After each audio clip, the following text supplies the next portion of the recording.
సదాశివసమారంభాం శంకరాచార్యమధ్యమాం అస్మదాచార్యపర్యంతాం వందే గురుపరంపరాం. హరిః ఓం శ్రీ గురుభ్యో నమః. హరిః ఓం.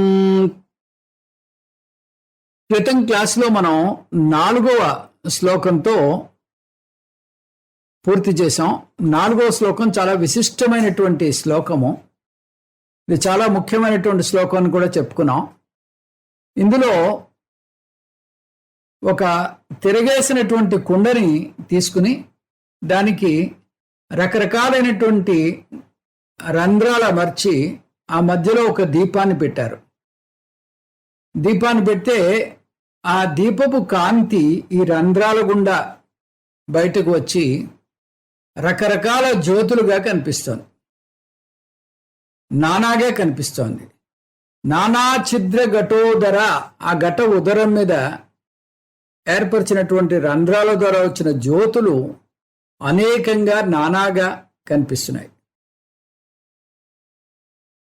కానీ అసలు జ్యోతి ఒకటే. అసలు జ్యోతి నానాగా లేదు. అసలు జ్యోతి ఏకము, నిత్యము, సారము, సత్యము.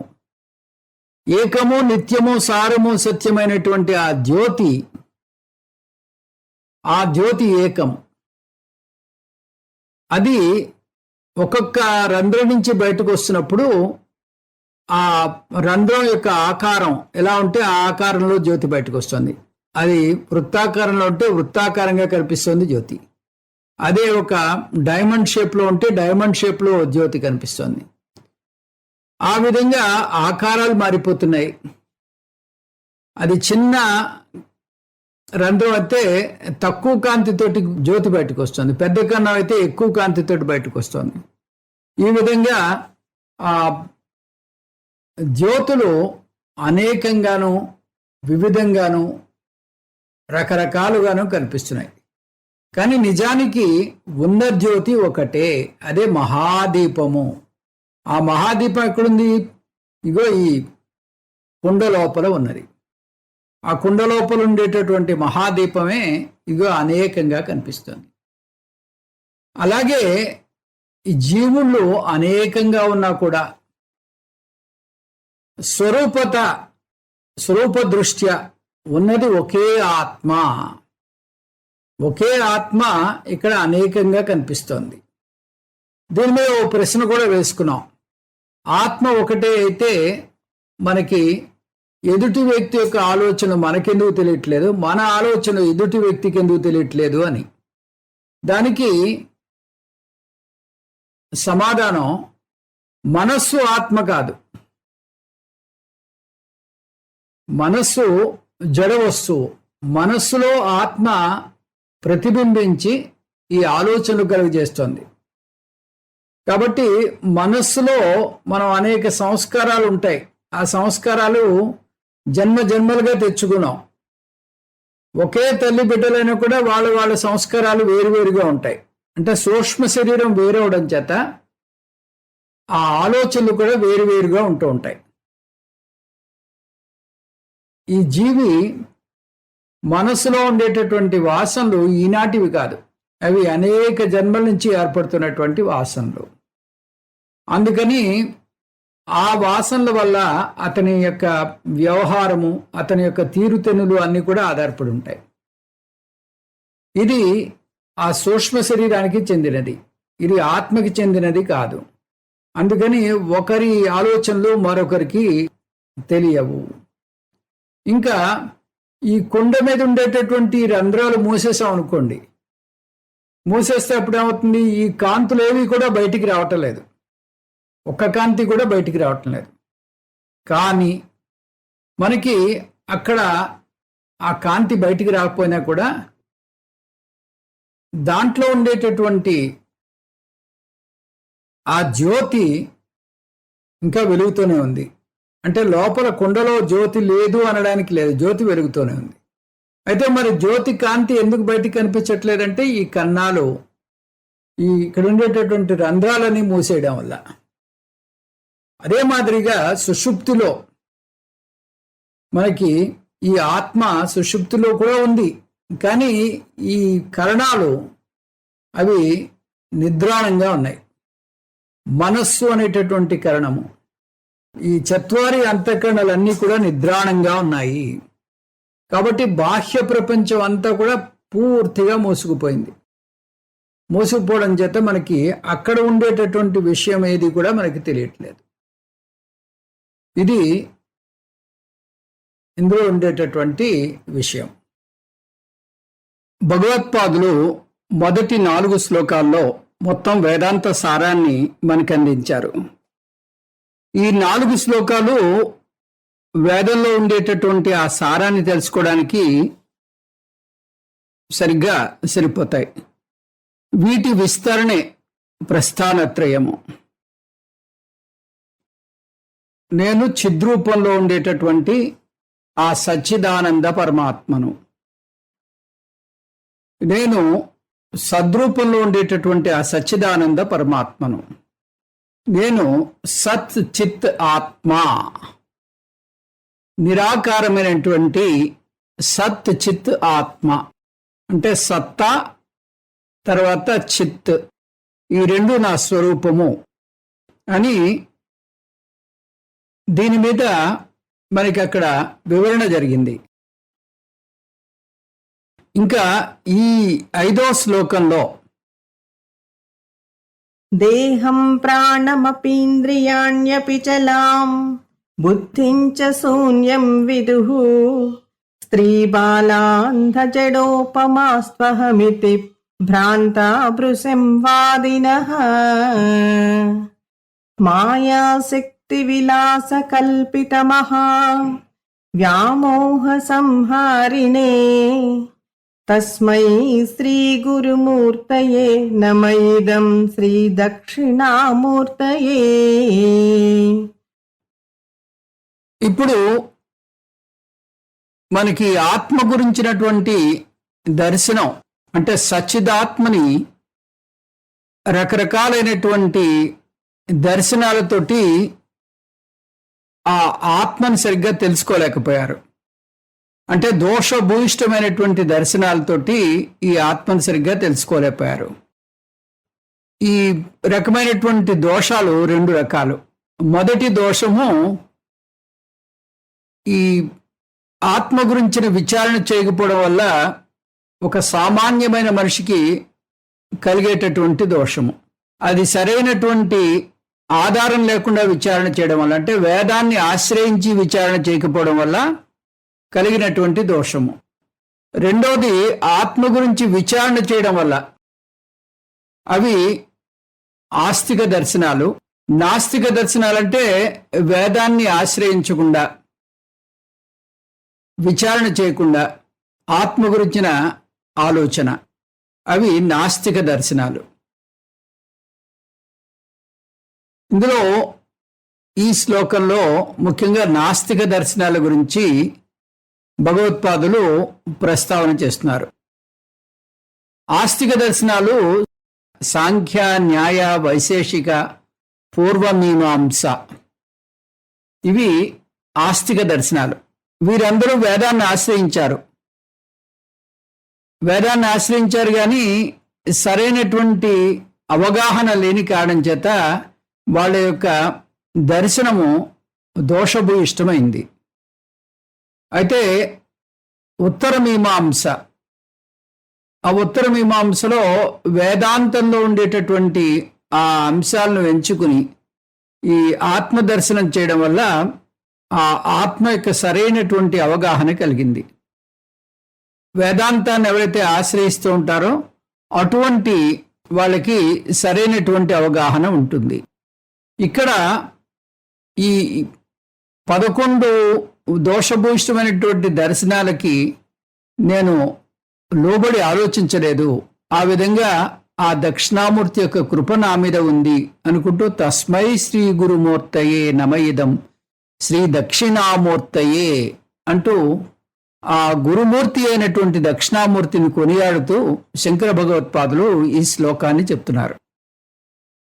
ఇప్పుడు ఇందులో ఆస్తిక దర్శనాలు, నాస్తిక దర్శనాలు, ఇప్పుడు మనం నాస్తిక దర్శనాల గురించి తెలుసుకోబోతున్నాం. కొంతమంది ఆలోచించి కూడా తప్పు చేస్తూ ఉంటారు. ఉదాహరణకి గుమ్మం బాగా కిందకు ఉందనుకోండి, ఆ గుమ్మం కిందకు ఉంది అని చెప్తే వాళ్ళు గుమ్మం దగ్గరికి రాకుండానే ముందు తల వంచి సరిగ్గా గుమ్మం దగ్గరికి వచ్చేసరికి తల ఎత్తి తలకి బొప్పి కట్టించుకుంటారు. అదే మాదిరిగా ఎక్కడ సరిగ్గా ఆలోచించాలో అటువంటి ఆలోచన చేయకపోవడం వల్ల ఈ రకమైనటువంటి దోషాలు దర్శనాల్లో ఏర్పడుతున్నాయి. మొదటి రకమైనటువంటి దోషము దేహం అహం ఇతి విదుహు. దేహం అహమితి విదుహు. దేహమే ఆత్మ, దేహమే నేను అని తెలుసుకున్న వాళ్ళు ఈ దార్శనికులు. వీళ్ళని చార్వాకులు అని గాని లోకాయతికులు అని కూడా అంటారు. వీళ్ళ ఉద్దేశంలో ఆత్మ దేహము కాదు అనడం కేవలం ఈ బ్రాహ్మణులు వాళ్ళు తీసుకునేటటువంటి శ్రాద్ధము, ఆ దక్షిణల కోసం ఏర్పరిచినటువంటి ఒక కుట్ర తప్పితే నిజంగా అటువంటిది లేదు. దేహమే ఆత్మ, దేహానికి భిన్నంగా ఆత్మ లేదు. ఈ పితృదేవతలు ఎక్కడో లోకాల్లో ఉన్నారు, వాళ్ళు వచ్చి భోజనం చేస్తారు, ఇటువంటిదంతా కూడా ఈ బ్రాహ్మణులు వాళ్ళకి ఆ దక్షిణలు కావాలి. అందుకని వాళ్ళు ఏర్పరిచినటువంటి ఇది ఒక అసత్యమైనటువంటి నిర్మాణం తప్పితే నిజమైనది కాదు, ఇది అసత్యవాదము అంటూ ఈ చార్వాకులు చెప్తారు. ప్రస్తుతం మనం అనుసరిస్తున్నటువంటి ఈ మోడర్న్ సైన్స్ కూడా దేహమే ఆత్మ అన్నట్టుగా ఉంటుంది. దేహం మరణించినట్టయితే ఆ జీవి ఇంకా లేడు. ఇదే మోడర్న్ సైన్స్ యొక్క కంక్లూషన్ కూడా. అయితే వేదాంతం ఏం చెప్తుందంటే ఆత్మ అనేది అసలు స్వరూపము, ఆత్మే అసలు ఆ జీవుడి యొక్క నిజస్వరూపము. దేహము ఆగంతుకము, అది కేవలం వచ్చిపోయేది, ఈ జన్మలో నేను తగిలించుకున్నటువంటి దుస్తుల్లాంటిది అని వేదాంతం మాట్లాడుతుంది. ఇంకా ఈ చార్వాకులు వాళ్ళ యొక్క వాదన ఎలా ఉంటుందంటే దేహమే ఆత్మ. చార్వాకుడు దేహమే ఆత్మ అనేటటువంటి అవగాహనలో ఉంటాడు. అందుకని యావజ్జీవేత్ సుఖం జీవేత్, రుణం కృత్వా ఘృతం పిబేత్, భస్మీభూతస్య దేహస్య పునరాగమనం కుతః అంటాడు. జీవించి ఉన్నన్నాళ్ళు సుఖంగా జీవించండి. ఎలా జీవించాలి అంటే అప్పు చేసైనా సరే నెయ్యి తాగు అంటాడు. అంటే నేతితో చేసిన పిండి వంటలు తిని ఆనందించాలట. అప్పు చేసి పప్పు కూడు అంటారు కదా, అలాగా. అప్పెలా తీరుస్తావు అంటే అది నా సమస్య కాదు, అప్పిచ్చిన వాడి సమస్య అంటాడు. తెలివైన వాడైతే అతనే నా నుంచి రాబట్టుకుంటాడు అని అతని ఉద్దేశం. అలా చేస్తే పాపం అంటదా, నరకానికి పోవా అంటే శరీరం కాలిపోయాక అది నరకానికి వెళ్ళటం, తిరిగి రావటం, ఇదంతా బూటకమే. స్థూల శరీరం కాలిపోతే సూక్ష్మ కారణ శరీరాలు ఉన్నాయి కదా అంటే వాటిని ఎవరు చూశారు అంటారు ఈ చార్వాకులు. ఆత్మ అంటూ ఏమీ లేదు అంటారు వీరు. శాస్త్రం చెప్పింది కదా అంటే అసలు శాస్త్రాన్ని నమ్మితే కదా శాస్త్రంలోని మాటలు నమ్మటానికి అంటారు. ఈ చార్వాక దర్శనంలో శాస్త్రాన్నే కాదు అనుమాన ప్రమాణాన్ని కూడా నమ్మరు. అనుమాన ప్రమాణం అంటే తర్క ప్రధానమైంది. ఇతను ప్రత్యక్ష ప్రమాణవాది. చారువాక దర్శనం అంటే చాలా, చారు అంటే చాలా అందమైనది. చారువాక్ అంటే చాలా ప్రియమైనటువంటి మాటలు, తీయగా ఉండేటటువంటి మాటలు, ఎదుటివారిని తేలికగా బుట్టలో వేసేసుకుంటాయి ఈ మాటలు. ఈ విధంగా దేహమే ప్రాణము, దేహాన్ని మించినటువంటి విషయం మరొకటి లేదు. కాబట్టి ఈ దేహానికి కావలసినటువంటి ఆనందాన్ని ఇవ్వండి అనేదే చారువాక సిద్ధాంతం. ఇంకా వీళ్ళనే లోకాయతికులు అని కూడా అంటారు. ఇంకా ప్రాణం అహమితి విదుహు, ప్రాణమే నేను, ప్రాణమే ఆత్మ. మొదటిది అనాటమీ ఆత్మ అన్నట్టయితే రెండోది ఫిజియాలజీ ఆత్మ అని చెప్పడం. అంటే ఈ బాడీ చేసేటటువంటి విధులు అదే ఆత్మ అంటాడు. చాలామంది ప్రాణం పోతే ఆ జీవి పోయాడు, సాధారణంగా ప్రాణం పోతే జీవి పోయాడు, ప్రాణం పోయిందండి అంటారు. అంటే ప్రాణంతో ఈ జీవికి లంకె ఉంది. అది నిజమే. అది స్థూల శరీరం వరకు ఆ మాట నిజం. కానీ స్థూల శరీర పతనానంతరం సూక్ష్మ కారణ శరీరాలు ఇంకా ఉంటాయి, అవి ప్రయాణం చేస్తాయి. కాబట్టి వేదాంతపరంగా అది జీవి యొక్క అంతం కాదు. ప్రాణమే ఆత్మ అనేది మరొక చారువాక సిద్ధాంతం. ఇంద్రియాణి అహం ఇతి విదుహు, ఇంద్రియాలే ఆత్మ. ఇంద్రియాలే ఆత్మ అంటే ఈ ఇంద్రియాలకు కావలసినటువంటి సౌకర్యాన్ని ఇవ్వండి.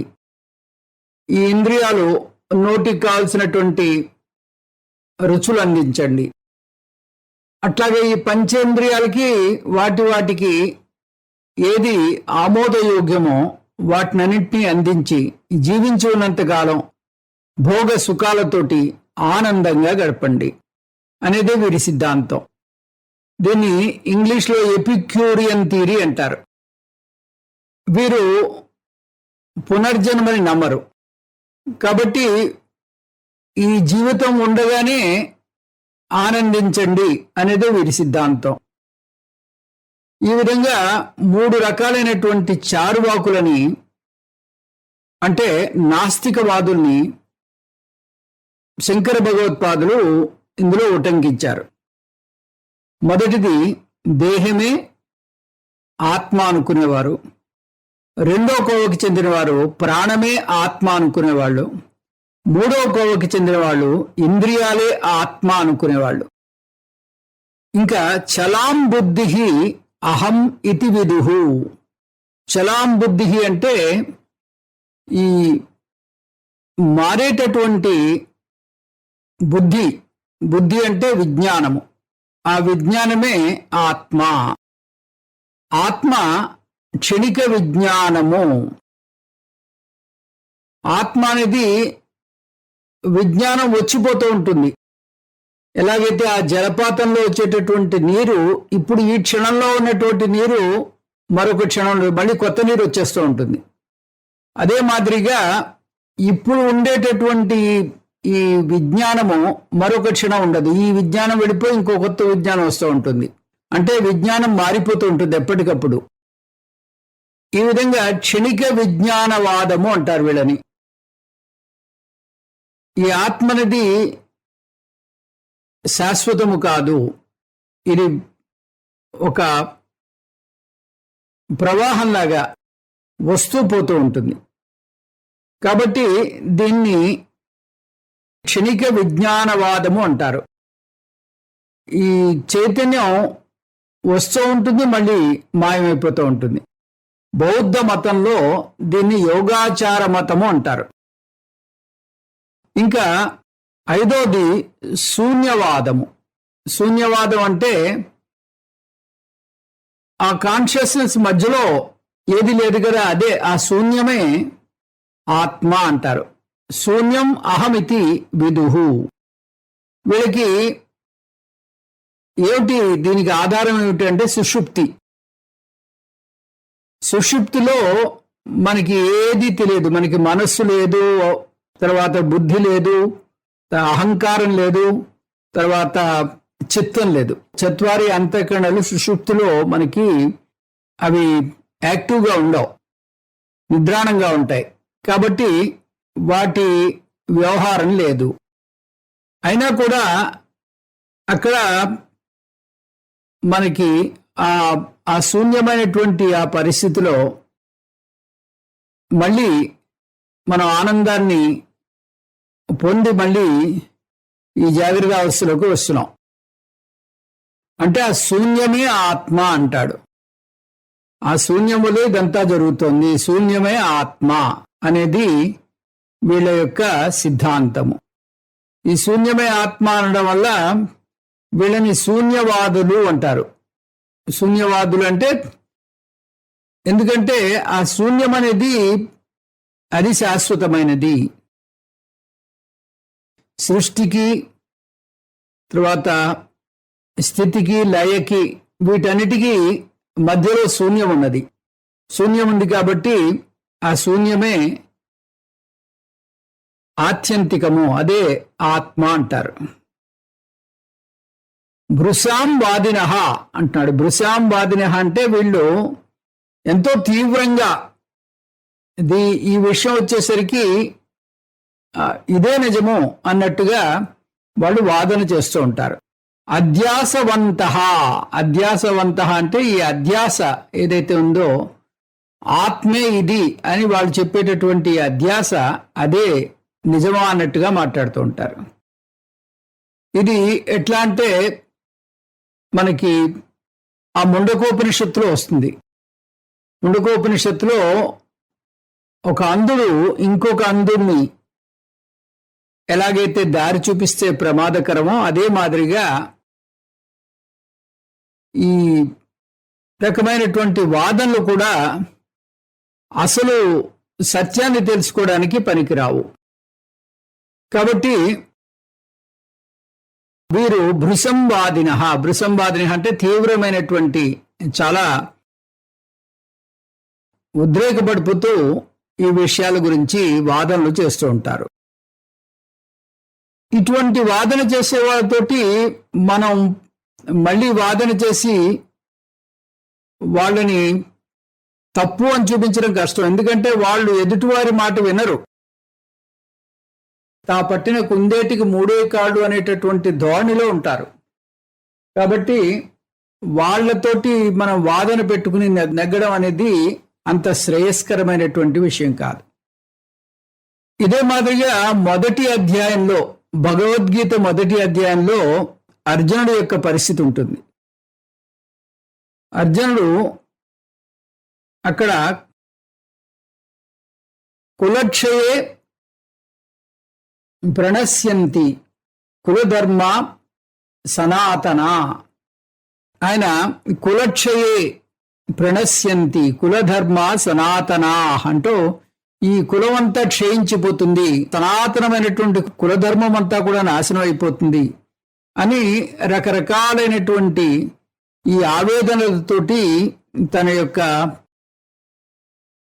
వాదనని ప్రవేశపెడుతూ ఉంటాడు. వాదనని ప్రవేశపెట్టి ఆ భగవంతుడి ముందు ప్రవేశపెడితే భగవంతుడు ఏం మాట్లాడు.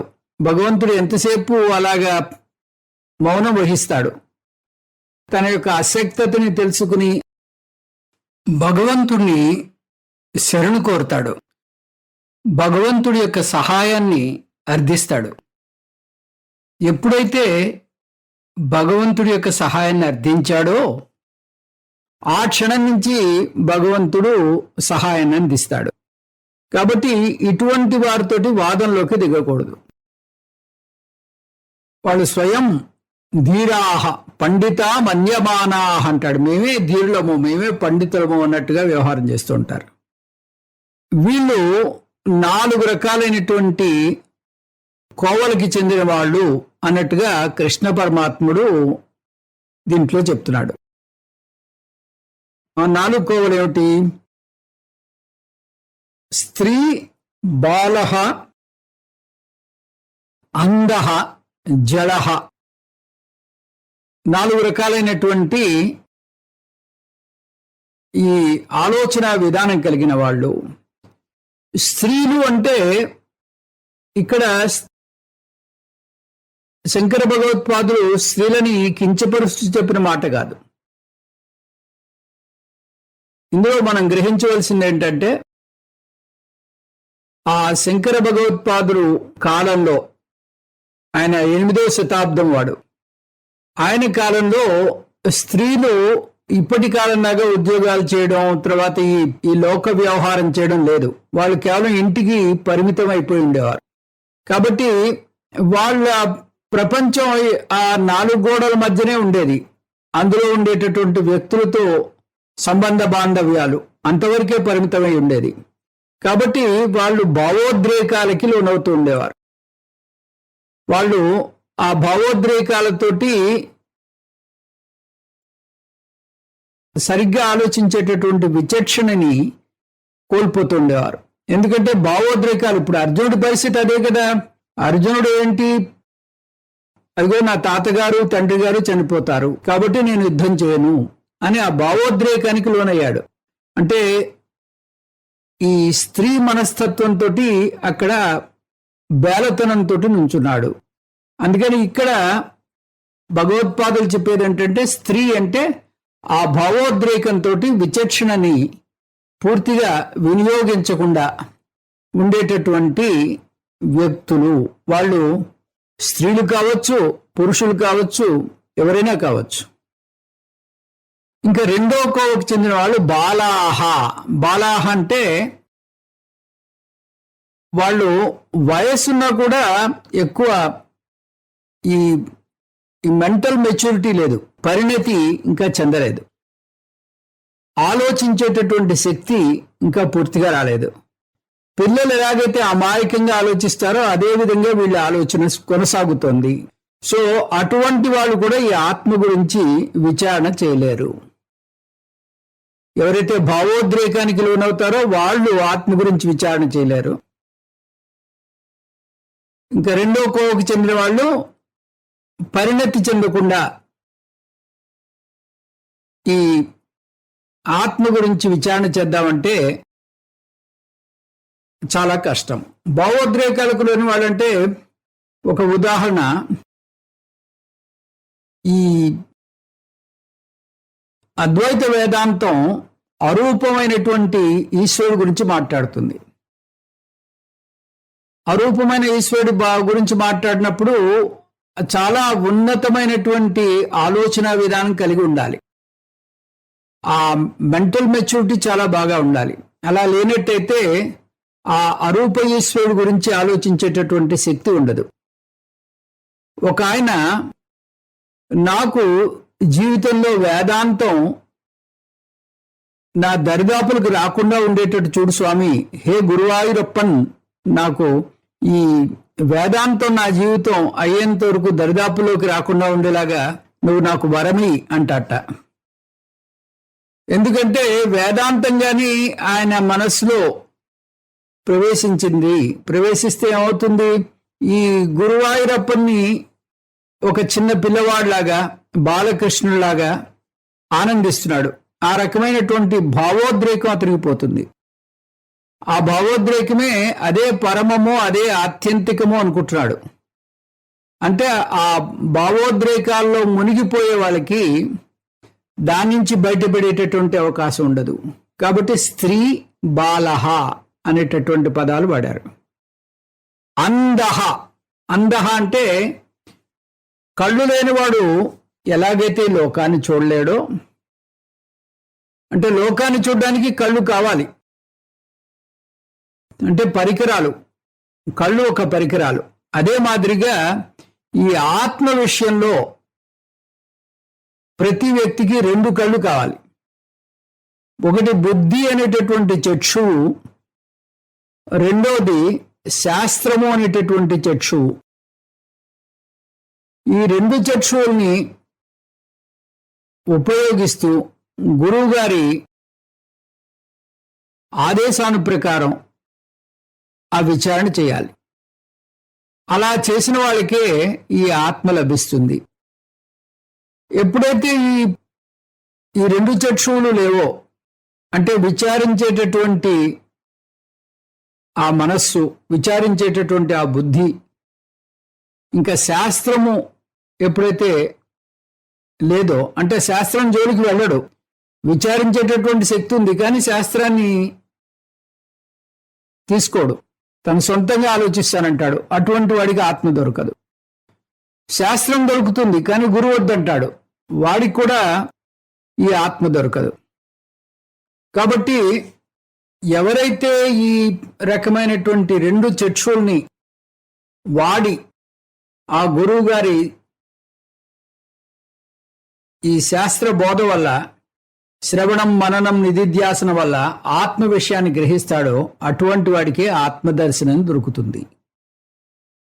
కాబట్టి అందహ అంటే ఈ వాడవలసినటువంటి పరికరాలు లేనట్టయితే, అంటే బుద్ధి చక్షువు శాస్త్ర చక్షువు లేనట్టయితే ఈ ఆత్మ అవగాహన చాలా కష్టము.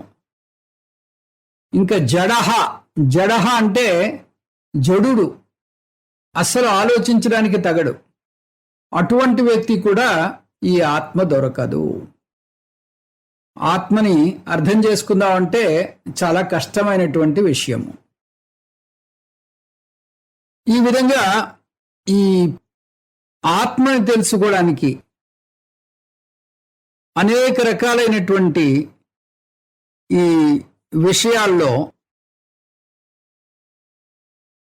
ఈ 4 రకాలైనటువంటి మనస్తత్వం కలిగిన వాళ్ళు ఆత్మను తెలుసుకోవడం చాలా చాలా కష్టము. ఒక ఆయన స్వామీజీ దగ్గర ఇంటర్వ్యూ తీసుకుని స్వామీజీ తోటి గంట పైగా వాదించాట. వల్లభాచార్యులు భక్తి మార్గాన్ని చెప్పారు. మీరు గీతలో ఎక్కడెక్కడైతే నేను అని ఆ భగవంతుడు చెప్పాడు, నేను అంటే సాకారమైనటువంటి కృష్ణుడు కాదు, నిరాకారమైనటువంటి కృష్ణుడు అని చెప్తున్నారు. అది సరైనటువంటి మీనింగ్ కాదు అని చాలా తీవ్రంగా ఎంతో ఉద్రేకపడిపోతూ స్వామీజీ తోటి వాదన పెట్టుకున్నట్ట. సరే, స్వామీజీ ఆయనతోటి ఏమీ మళ్ళీ ప్రతివాదన చేయలేదు. ఆయనంతా విని ఒకటే చెప్పారట, నేను వల్లభాచార్య లిటరేచర్ చదవలేదు. వల్లభాచార్య లిటరేచర్ చదివితే మీతో నేను ఏమైనా మాట్లాడడానికి అవకాశం ఉండేది. ఆయన లిటరేచర్ ఏది చదవలేదు, కాబట్టి నాకు ఆ విషయం తెలియదు. నాకు శంకరాచార్యుల వరకే తెలుసు, అందుకని నేను ఇలా చెప్తున్నాను అంటారు. అంటే ఆ వచ్చిన వ్యక్తి కూడా తన తప్పు తెలుసుకుని నేను కూడా శంకరాచార్యుల గురించి ఏమీ చదవలేదండి అని ఆయన దగ్గర సెలవు తీసుకుని వెళ్ళిపోయాట. ఆ విధంగా మనం వాద ప్రతివాదనలు చేసేటప్పుడు ఎదుటి వ్యక్తి యొక్క ఆ శాస్త్రం చదవాలి. చదివినప్పుడే మనం వాదన చేయగలుగుతాం. ఇప్పుడు ఈ 4 రకాలైనటువంటి వ్యక్తులు ఈ ఆత్మను తెలుసుకోవడానికి అర్హులు కారు. దేహమే ఆత్మ, ప్రాణమే ఆత్మ, ఇంద్రియాలే ఆత్మ, ఇంకా చలాం బుద్ధి అంటే క్షణిక విజ్ఞానమే ఆత్మ, శూన్యమే ఆత్మ. ఈ శూన్యమే ఆత్మ అనేది అది మాధ్యమిక సిద్ధాంతము. ఈ సిద్ధాంతము నాగార్జున అనేటటువంటి ఒక ఆచార్యుడు ప్రతిపాదన చేశారు. మనకి నాగార్జున సాగర్, ఆ నాగార్జున సాగర్లో మనం ఆ కృష్ణానదిలో స్టీమర్ బోట్లో వెళ్ళినట్టయితే నాగార్జున కొండ అని వస్తుంది. ఆ నాగార్జున కొండలో నాగార్జునాచార్య గురించిన విశేషాలన్నీ నాగార్జున కొండలో మనకి ప్రదర్శన అది ఉంటుంది, దాంట్లో కొన్ని మనకి లభిస్తాయి. ఈ నాగార్జునాచార్య శూన్యవాదాన్ని ఎక్కువ ఆయన దాన్ని ప్రతిపాదన చేశారు. ఆయన చతుష్కోటి అనేటటువంటి గ్రంథం ఆధారంగా శంకర భగవత్పాదులు తన వాదన కూడా ప్రవేశపెట్టాడని అంటారు. బౌద్ధులు శంకరుల కన్నా ముందువారు. ఈ చతుష్కోటిలో ఉండేటటువంటి లాజిక్ని కొంత శంకర భగవత్పాదులు ఉపయోగించారని విమర్శకులు అంటూ ఉంటారు. శంకర భగవత్పాదులు శూన్యవాదం కాదు, శూన్యవాదాన్ని ఆయన ఖండిస్తారు. ఖండించి ఆత్మ అదే నిజము అంటే సుషుప్తిలో కూడా ఆత్మ అనేది ఉంది. సుషుప్తిలో ఈ కరణాలన్నీ పడుకున్నా కూడా ఆత్మ ఇంకా అది కంటిన్యూ అవుతూ ఉంటుంది. ఆత్మ అనేది ఉంది కాబట్టే మళ్ళీ అతను వెనక్కి జాగ్రత్తావస్థలోకి రాగలుగుతున్నాడు అని ఆ శంకర భగవత్పాదులు ఆ శూన్యవాదాన్ని కూడా ఖండిస్తారు. మాయాశక్తి విలాస కల్పిత మహా వ్యామోహ సంహారిణే. మాయాశక్తి విలాస కల్పిత మహా వ్యామోహ సంహారిణి. ఇది పెద్ద సమాసం. ఈ సమాసంలో సంహారిణి అంటే ఇది గురువుని ఉద్దేశిస్తూ చెప్పినటువంటి ఒక సమాసం. సంహారిణి అంటే దీన్ని సంహరించేవాడు. సంహారిణే చతుర్థి విభక్తి. నమః వాడుతున్నారు కాబట్టి ఆ నమః తోటి ఎప్పుడు చతుర్థి విభక్తి వాడాలి. సంహారిణే సంహరించేటటువంటి ఆ గురుమూర్తి ఏం సంహరిస్తున్నాడు? మహావ్యామోహ అంటే అతి గొప్పదైనటువంటి వ్యామోహము. వ్యామోహం అంటే ఏంటి? నేనే దేహాన్ని అనేటటువంటి వ్యామోహం. నేనే ఈ ప్రాణాన్ని. అహం ఆత్మ ఇతి విదుహు. నేనే ఆత్మను. నేనే ఈ ప్రాణాన్ని. ప్రాణమే ఆత్మ, దేహమే ఆత్మ, ఇంద్రియాలే ఆత్మ. ఈ విధమైనటువంటి వ్యామోహంలో ఉండేవాళ్ళని ఆ వ్యామోహం నుంచి బయటపడేటట్టు ఈ గురువు చేస్తాడు. మహావ్యామోహ సంహారిణే. ఆ వ్యామోహం నుంచి బయటపడడం చాలా కష్టం. ఎప్పుడైతే దాంట్లో ఇమిడిపోయాడో దాని నుంచి బయటపడడం చాలా కష్టం. కాబట్టి సంహారిణే, ఆ వ్యామోహాన్ని సంహరించేటటువంటి గురువు. ఈ పెద్ద సమాసం ఇలా ఉన్నప్పుడు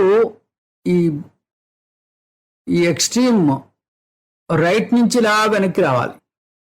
కుడి చేతి వైపు ఉన్నటువంటి ఆఖరి పదం సంహారిణి అనేది సంహరించే ఆ గురుమూర్తి. ఏం సంహరిస్తాడు? మహావ్యామోహ అంటే ఆ భ్రాంతి ఏదైతే ఉందో ఆ భ్రాంతిని తొలగిస్తాడు.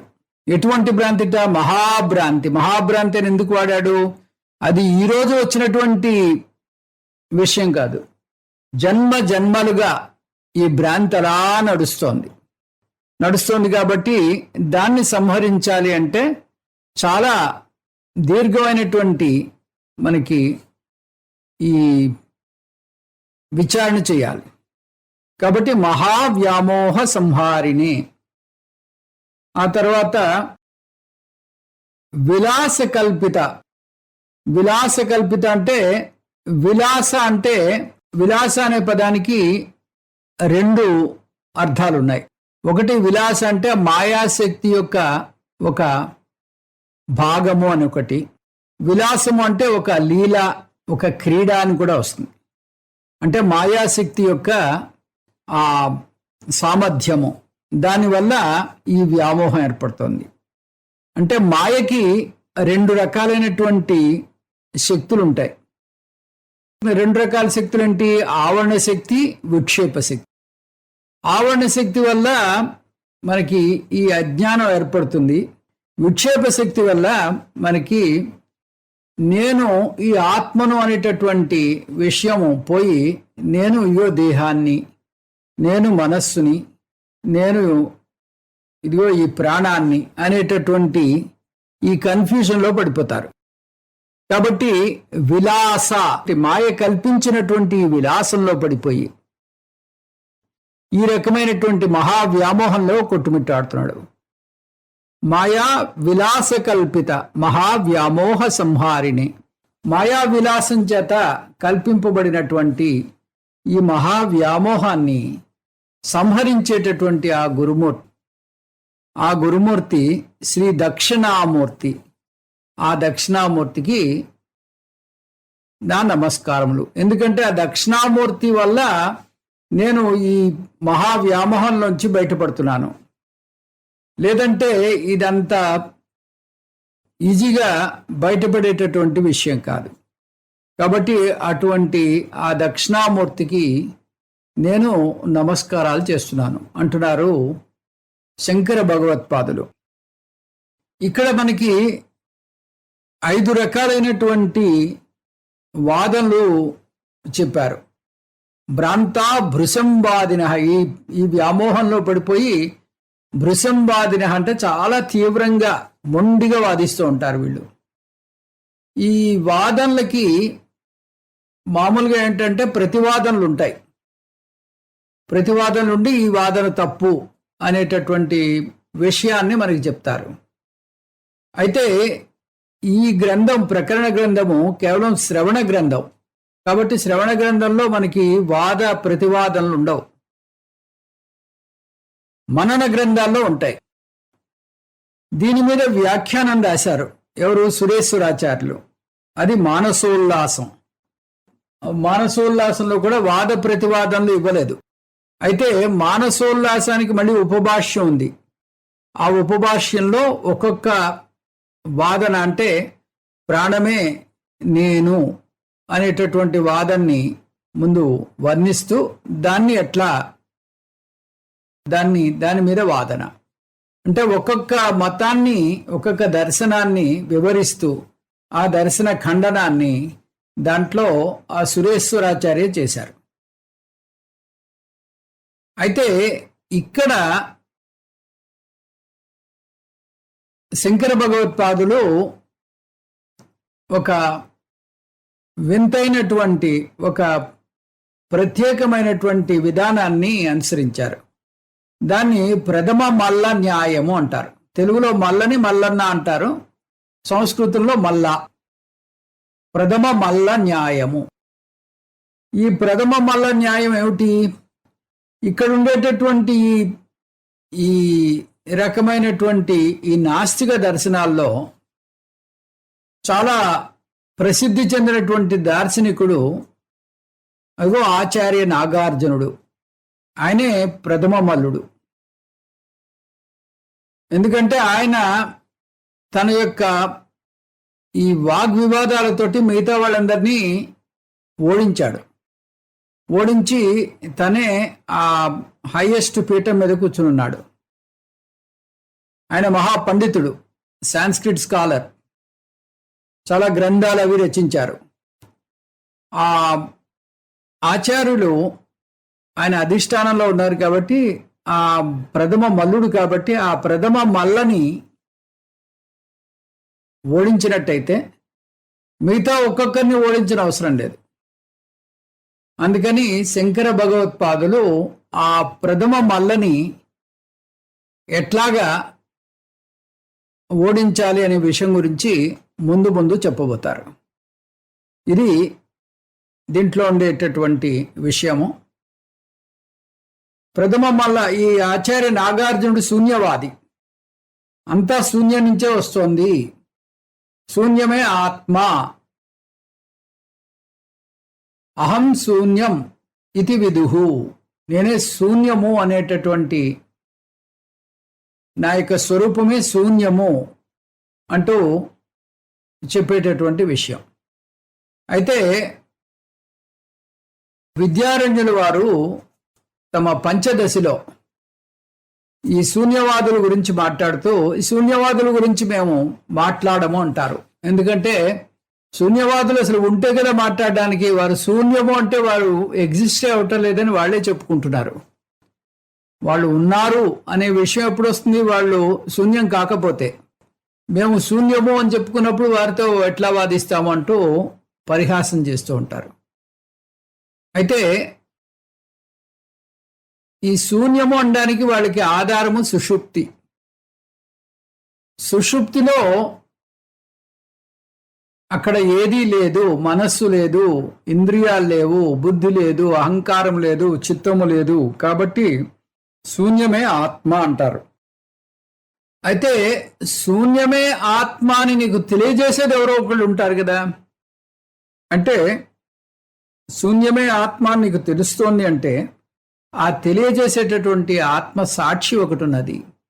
అక్కడ మీరు శూన్యాన్ని అనుభవిస్తున్నారు అని మీకు తెలిసింది అంటే ఆ శూన్యాన్ని తెలియజేసేటటువంటి ఆత్మ సాక్షి ఒకటి ఉన్నది. అదే ఆత్మ అని అద్వైత సిద్ధాంతం ప్రతిపాదన చేస్తుంది.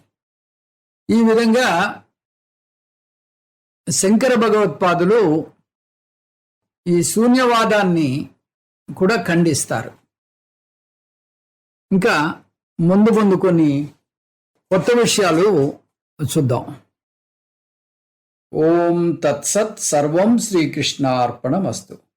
ఓం పూర్ణమదః పూర్ణమిదం పూర్ణాత్ పూర్ణముదచ్యతే పూర్ణస్య పూర్ణమాదాయ పూర్ణమేవావశిష్యతే. ఓం శాంతి శాంతి శాంతి. హరి ఓం శ్రీ గురుభ్యో నమః. హరి ఓం.